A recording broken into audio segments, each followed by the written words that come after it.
keputusan berdasarkan kebajikan pribadi saya. Untuk itu saya ingin mewawancarai Bapak yang pertama, langsung saja Pak ya. Jadi selama Bapak memimpin di sini, bagaimana cara Bapak dalam mengidentifikasi kasus-kasus yang terjadi di sekolah, dan seperti kasus dilema etika atau tujuan orang? Ya, pendapat saya sebagai pimpinan di sekolah Lestari, pasti akan beragam kasus yang dihadapi, baik itu kasus yang kedua benar tetapi saling bertentangan yang dikenal sebagai dilema etika, ataupun kasus yang salah satunya benar dan yang lainnya salah. Cara saya untuk mengidentifikasi kasus tersebut dengan memahami masing-masing kasus. Tentunya untuk memahami kasus-kasus tersebut saya harus berkomunikasi dengan pihak-pihak yang terlibat. Syarat sebuah kasus merupakan dilema etika, yang kedua masalah yang berbenturan tersebut tidak melanggar hukum dan serta norma-norma yang berlaku, atau timbulnya ketidaknyamanan sosial. Sebaliknya, jika syarat-syarat tersebut tidak terpenuhi, maka kasus tersebut adalah kasus bujukan moral. Barangkali itu salah satu solusi untuk menangani kasus tersebut.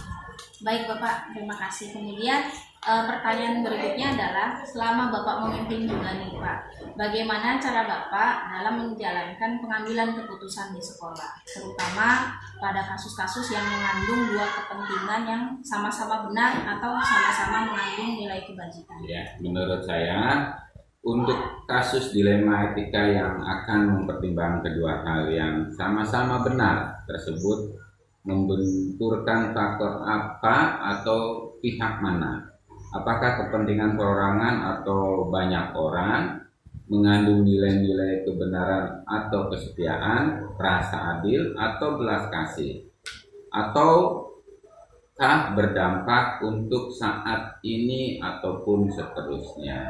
Maka dilema ini merupakan kasus yang harus segera diambil jalan solusinya dan bersama-sama diobrolkan dari beberapa pihak yang terlibat. Baik Pak. Kemudian langkah-langkah atau prosedur seperti apa yang selama ini Bapak lakukan dalam pengambilan sebuah keputusan? Untuk mengambil suatu keputusan dilihat dari suara hati dan nalar harus sejalan untuk memiliki kebenaran yang paling kecil mudorotnya dan besar manfaatnya, dengan mempertimbangkan kepentingan peserta didik jika kasus itu berhubungan dengan peserta didik, berdasarkan pada prinsip berpikir berbasis hasil akhir, berpikir berbasis peraturan, dan berpikir berbasis rasa peduli. Tahap berikutnya, lakukan investigasi dengan memeriksa kembali fakta-fakta dan temuan peluang, lalu buatkanlah keputusan, lalu keputusan ditinjau kembali hingga keyakinan kebenaran itu ada, dan insya Allah keputusan yang diambil adalah keputusan yang mufakat dan bertanggung jawab. Ya, baik. Kemudian hal-hal seperti apa yang selama ini Bapak anggap efektif dalam pengambilan keputusan pada kasus-kasus terutama dilema etika, Pak? Dalam kasus pengambilan keputusan dengan dilema etika, hal yang efektif yang perlu dilakukan adalah dengan menyederhanakan pokok permasalahan, membangun kebijakan, memberikan hal-hal yang bersifat positif sehingga mengambil keputusan yang efektif. Ya. Hal-hal apa saja yang selama ini merupakan tantangan bagi Bapak dalam pengambilan keputusan pada kasus dilema etika? Dari hasil keputusan yang diambil, kemungkinan ada pihak-pihak yang tidak dapat menerima sepenuhnya. Proses untuk dapat memahami sebagai orang untuk secara ikhlas menerima dan menjalankan keputusan menjadi sebuah tantangan serta untuk tetap istiqomah dalam menjalankan keputusan yang disepakati. Apakah Bapak memiliki sebuah tata kelola atau jadwal tertentu dalam sebuah penyelesaian kasus dilema etika? Kemudian, apakah Bapak langsung menyelesaikan di tempat atau Bapak memiliki jadwal untuk menyelesaikannya atau bentuk atau prosedur seperti apa yang Bapak jalankan dalam menyelesaikan kasus tersebut? Ya, dalam catatan selama ini, saya tidak ada jadwal tertentu dalam menyelesaikan sebuah kasus. Tapi prioritas kasus mana yang kita perlu selesaikan secepatnya tergantung dari jenis kasus yang sangat penting tersebut diselesaikan secepatnya agar lingkungan sekolah tetap sehat, kondusif buat semua warga dan nyaman untuk berada di sekolah. Kemudian adakah seseorang atau faktor-faktor apa yang selama ini mempermudah atau membantu Bapak dalam pengambilan keputusan dalam kasus-kasus dilema etika? Komunikasi yang baik itu diantaranya bagi semua warga, pengelolaan emosi yang baik dan pemahaman tentang teori pengambilan keputusan sebagai seorang pemimpin menjadi faktor yang mempermudah dan membantu dalam pengambilan keputusan. Hal ini kaitannya dengan para warga semua yang ada di sekolah harus membantu berkaitan dengan beberapa kasus yang dilemanya mengelola emosi tersebut. Oh iya, baik Pak. Dari semua yang telah Bapak sampaikan, pembelajaran apa yang dapat Bapak petik dari pengalaman Bapak selama mengambil keputusan dilema etika tersebut? Dalam pengambilan sebuah keputusan, maka mengidentifikasikan jenis kasus. Kasus itu bisa dilakukan lebih awal dengan melakukan pengujian-pengujian, lalu dilakukan pengujian benar lawan benar untuk menentukan paradigma yang akan kita pilih sehingga keputusan bisa diambil sesuai dengan prinsip-prinsip yang tidak saling merugikan siswa. Nah, dalam hal ini kita ambil suatu pembelajaran bahwa untuk mengambil keputusan harus kita rembukan bersama dan ambil secara efektif sehingga tidak ada yang pihak-pihak yang merugikan dan secara sadar. Ya, baik. Terima kasih Bapak atas waktunya, sudah bersedia meluangkan waktu untuk menemani saya wawancara ya Pak ya. Mudah-mudahan bermanfaat dan penuh dengan keberkahan. Wassalamualaikum warahmatullahi wabarakatuh. Waalaikumsalam warahmatullahi wabarakatuh.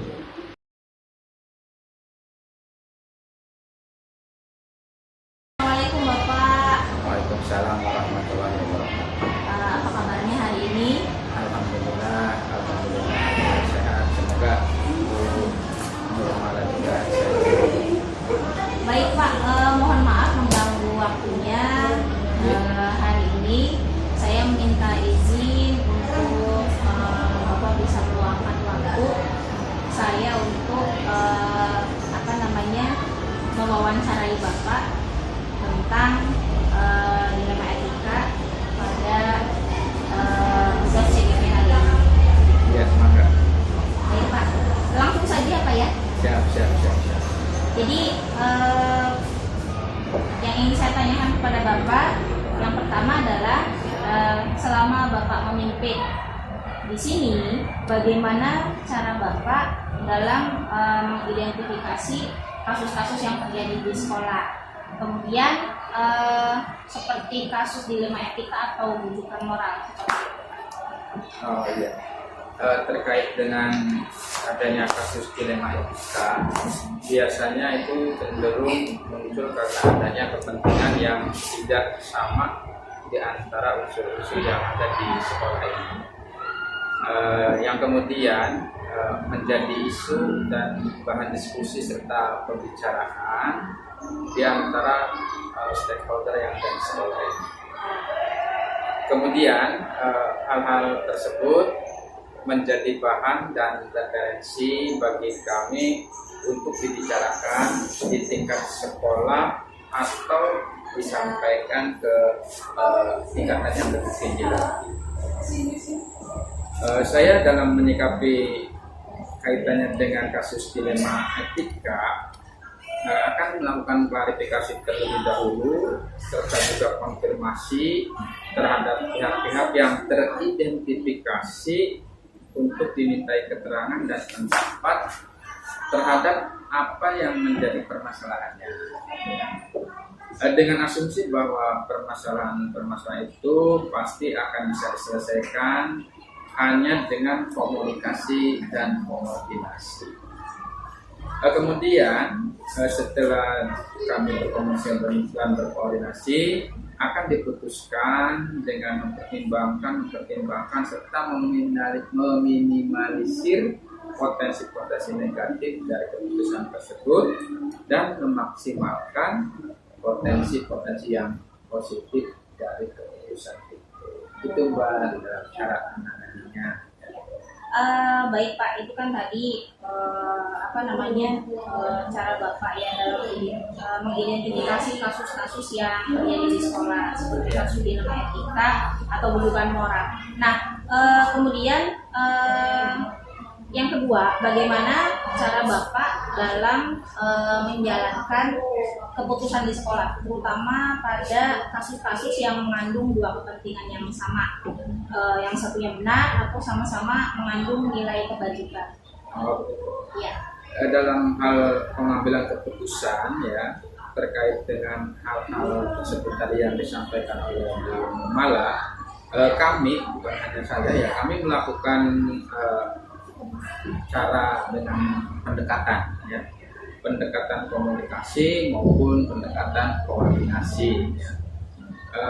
Karena bagaimanapun seorang pemimpin ataupun kepala sekolah itu hanya bisa menentukan dan mengambil keputusan, akan tetapi referensi atau masukan-masukan indikator serta pertimbangan di dalam pengambilan keputusan itu pada unsur di dalam organisasinya, itu ya stakeholder termasuk diantaranya wakil kepala sekolah, juga BK dan sebagainya. Itu pada akhirnya kami bisa memutuskan di pihak kita. Itu. Oke. Kemudian langkah-langkah atau prosedur seperti apa yang selama ini Bapak lakukan dalam mengambil sebuah keputusan? Langkah-langkah ataupun prosedur yang kami lakukan yaitu menentukan kasus tersebut berkesesuaian dengan wilayah kerja atau job description ya. Itu di dalam wilayah kerja itu kemudian melakukan koordinasi dan menjalin komunikasi dengan unsur-unsur yang terkait di dalam unit kerja tersebut ya. Meminta pandangan-pandangan ataupun masukan-masukan dari unsur yang ada yang mana nantinya akan menjadi dasar di dalam mempertimbangkan keputusan tersebut. Berarti tetap harus ada koordinasi ya Pak? Betul Pak, ada koordinasi dan komunikasi juga ya. Memang itu kuncinya ya Pak? Betul. Ya, kemudian hal-hal seperti apa yang selama ini Bapak anggap efektif dalam pengambilan keputusan pada kasus-kasus dilema etika? Kalau menurut saya secara pribadi ya, kaitannya dengan efektivitas di dalam pengambilan keputusan di dalam dilema etika, yaitu kita semua senantiasa menjalin dan menjaga keberpihakan melalui kebersamaan dan komunikasi dengan unsur pimpinan, terutama yang dapat memperkaya referensi ataupun hasanah keilmuan kita di dalam memutuskan kasus dilema etika tersebut. Ya, tetap harus ada jalinan komunikasi, koordinasi, minta masukan-masukan seperti itu. Kemudian pertanyaan berikutnya Pak ya. Hal-hal apa saja yang selama ini merupakan sebuah tantangan dalam pengambilan keputusan pada kasus-kasus dilema etika yang Bapak hadapi? tantangannya ya di dalam memutuskannya. Menurut kami tantangan dalam pengambilan keputusan ya pada dilema etika ini yaitu terkendali dalam tatarannya, dalam menyesuaikan diri terhadap keputusan. Ya, setelah kita membuat suatu keputusan, kalau ada asosiasi dan sebagainya, yang mana setelah kita ambil tidak mungkin bisa memuaskan ke semua pihak. Ya, setelah kita mengambil kan terkadang ada pihak-pihak yang merasa dirugikan, itu terkadang kita merasa dilema di situ. Harus seperti apa, Pak? Kami sudah berusaha untuk memberikan yang terbaik, win-win solution lah, gitu di antaranya jangan sampai ada yang merasa dikalahkan, merasa disalahkan, kan seperti itu ya. Yang mana pada akhirnya meminimalisir kekecewaan salah satu pihak. Ya. Kemudian apakah Bapak memiliki sebuah tata kelola atau jadwal tertentu dalam sebuah penyelesaian kasus dilema etika, atau Bapak secara langsung menyelesaikan di tempat, atau juga bisa jadi memiliki sebuah jadwal untuk menyelesaikannya, seperti bentuk atau prosedur seperti apa yang Bapak jalankan? Ya, untuk jadwal dilema etika itu ya sementara tidak ada, karena kami hanya bersifat insidental. Di saat ada suatu permasalahan, ya kami langsung mensikapi dengan cara seperti tadi yang saya sampaikan, stakeholder yang berhubungan dengan kegiatan atau kejadian ini kami panggil semua. Referensinya seperti apa dan bagaimana. Karena kami berpikir bahwa semakin cepat menyelesaikan masalah tersebut, maka akan semakin baik untuk keseluruhannya. Berarti langsung ya Pak ya? Langsung saja, insidental ya, jadi tidak terjadwal gitu ya. Baik, kemudian adakah seseorang atau faktor-faktor apa yang selama ini mempermudah atau membantu Bapak dalam mengambil sebuah keputusan, terutama dalam kasus dilema etika? Kalau seseorang yang khusus gitu ya membantu atau mempermudah dalam kaitannya penanganan kasus dilema etika itu sampai sekarang ya sementara belum ada gitu, karena ini bersifat kerja bersama, seluruh stakeholder yang ada itu semuanya dilibatkan, tidak kasus per kasus ditangani oleh seseorang secara khusus. Namun demikian ya kami meminta referensi, masukan, data-data yang sekiranya data tersebut atau masuk itu akurat di dalam nanti pada akhirnya kita tepat di dalam pengambilan keputusan tersebut.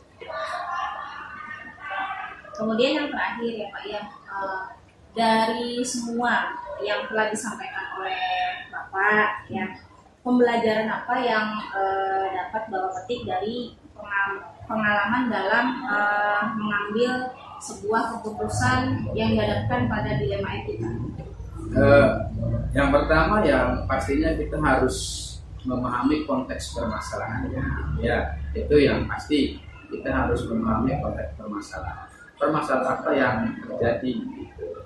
Setelah kita memahami permasalahan tersebut, lalu kita melakukan atau melaksanakan komunikasi dan koordinasi terhadap unsur-unsur yang berkaitan dengan permasalahan itu. Nah, di dalam komunikasi dan koordinasi itu juga kita tidak hanya